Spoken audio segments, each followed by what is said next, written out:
¿Llamaste a alguien? Nosotros sí. Llega la columna de economía.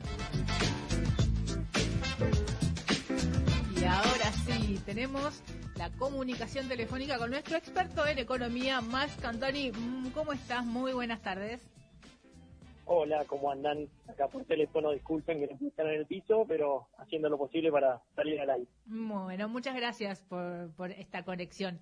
¿Qué nos tenías? Ya estuve adelantando un poquito porque soy ansiosa y no me aguanto, pero algo estuve contando sobre la ordenanza fiscal impositiva. ¿Qué nos trajiste para desarrollar hoy? Principalmente tratarlo cortito en dos áreas. Ahora se pasó a comisión el proyecto por algunas observaciones que hicieron desde la oposición, y quería remarcar la parte de la fiscal impositiva que está relacionado con la tasa rural y el ajuste por UVA que están planteando de las tasas tanto urbanas como rurales. ¿Bien? Bien. Cualquier cosa que se corte me avisan porque como estoy en ruta y capaz que estoy hablando solo. Dale. Bien, primero la tasa rural también se está ajustando por UVA, ¿no? En un índice que es ajustarlo por inflación. Y además se está planteando de hacer un ajuste, un adicional, un 35% fijo anual adicional, ¿no? Ahí está la cuestión de que también se le reconoce una bonificación del 30%, entonces, ¿por qué ese dar por un lado y quitar por el otro? También es importante que lo tratemos, ¿bien? Hay un poder de lobby muy importante, ya vamos a escuchar a algunos representantes del sector campo, ¿no? De las cámaras que los agrupa. Pero el problema surge años atrás, cuando el ente rural se transforma en el ente rural y urbano, ¿no? Allí empezaría a tomar las funciones del mantenimiento, tanto de las calles rurales como de las urbanas, ¿no? Ahí sería un componente solidario y progresivo con esta modificación, que me parece muy positivo desde mi punto de vista, que el Ejecutivo plantea en los últimos años, a ver, me parece que sería bueno escuchar a Eugenio Cardenó, que tenemos un audio ahí recortado, de cuál es su opinión y qué piensa de este cambio que hicieron y cómo pensaban que es necesario la modificación de la tasa.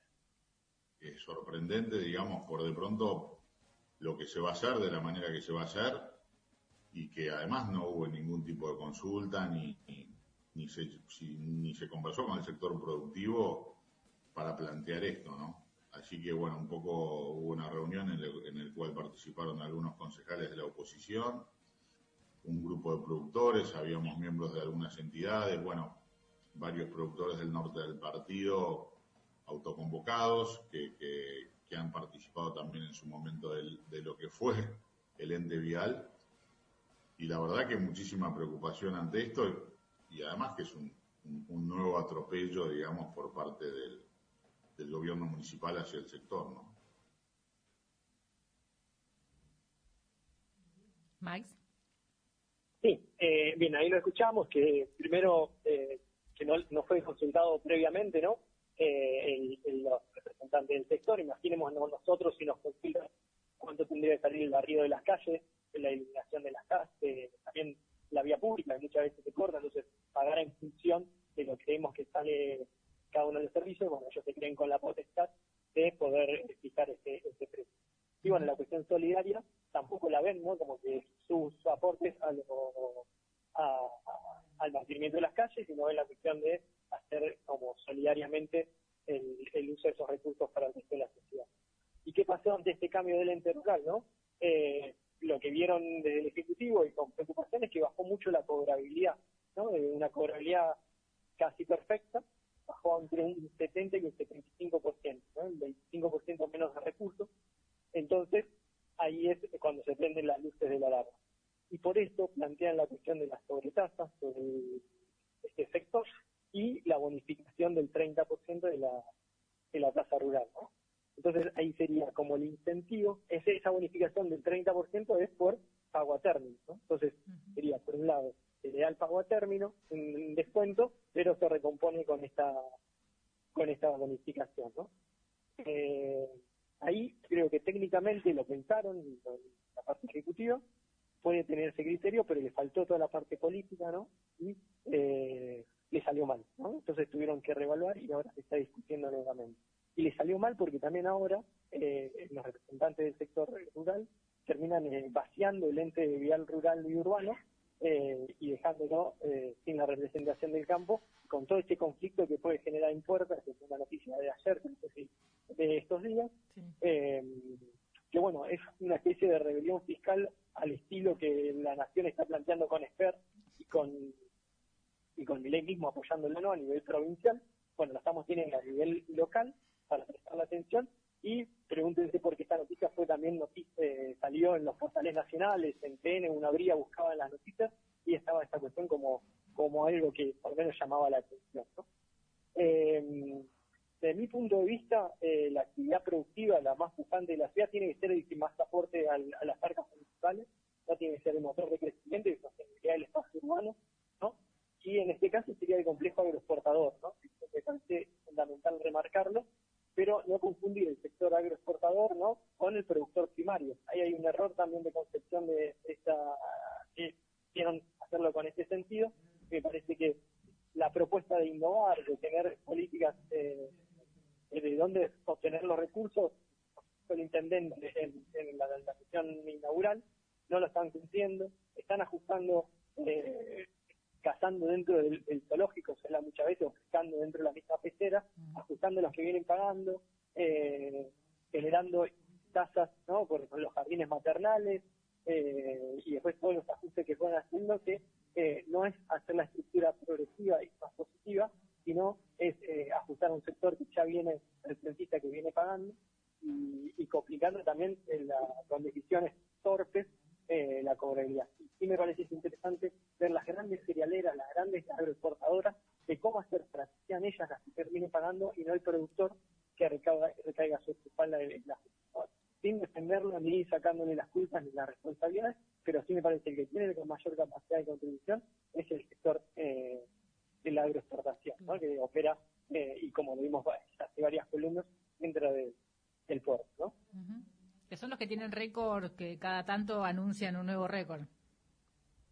Totalmente, quedan por fuera, no pregúntense, ¿no?, qué queda del puerto, cómo hacer para que esa actividad tan importante a nivel nacional pueda generar algún recurso para el nivel local. Uh-huh. Bien, y No también... sé si tengo un tiempito más para hablar del LUA o lo dejamos acá, lo dejamos para otra columna, porque se va a seguir tratando. El lunes supuestamente se vuelve a tratar en el Congreso. Como quieras, tenemos un segundo audio si querés para escuchar, y si no, ya lo dejamos para la próxima, como vos quieras. El segundo audio era medio parecido eran los dos juntos, bueno, hubo un problema ahí, pero más o menos hablaba lo mismo. Esta era la cuestión solidaria del sector productor, ¿no? Era otra expresión de la misma persona, de Eugenio Cardenó, que me parecía interesante traerlo a la mesa porque devela su concepción de cómo los recursos propios terminan siendo volcados en la sociedad. Bien. Bueno, lo de UBA lo dejamos entonces para la próxima, que como decía se va a seguir tratando. Mañana inician de nuevo a la mañana las conversaciones ahí en el Consejo, así que bueno, queda pendiente. Sí, chiquito, para recordar una cosita, ya hubo un aumento de un 140% de las tasas en este año, de las tasas urbanas, que se aprobó a fin del año pasado, que era una parte para recomponer lo que se perdió en el 2023, el desajuste de lo que pensaban que iba a ser, lo que fue, y otra parte era más importante, del 140%, era para pensarlo para este 2024. Entonces, no parte de cero, son estos ajustes que nos quieren hacer, ya tienen una base, y bueno, me parece que el ajustar por UVA genera una incertidumbre muy grande y al contribuyente, ¿no? Y genera que no sepamos qué tiene que pagar, cuándo se va a pagar, y sería el único que se ajusta por la inflación, porque se ajustar por inflación, y cuando los salarios y demás gastos de la municipalidad no tienen la misma suerte. Uh-huh. Bien. Bueno, Max, te agradezco mucho esta columna. Creo que es la primera vez que cerramos a tiempo, un jueves. Un miércoles. Bueno, me dijeron que estuvieron los chicos de No La Ven, que van al programa que empezamos ahora más tarde, así que bueno, vamos a tratar de usar ese espacio para expresarnos un poquito más. Bien, sí, hace un ratito estuvieron Pablo y Martín acá contándonos de qué viene el programa, sin espolear mucho, pero nos contaron algunas cosas, así que bueno, ya te libero también ahí para que puedas volver tranquilo. todos los éxitos para la tarde de hoy, en esta nueva etapa, en esta columna más larga. Ahí me voy a poder explayar un poquito más acá Sí. y hacerlo tan a las corridas. Bien. Muchísimas gracias. Gracias a vos. Bueno, Max Cantoni, especialista, el licenciado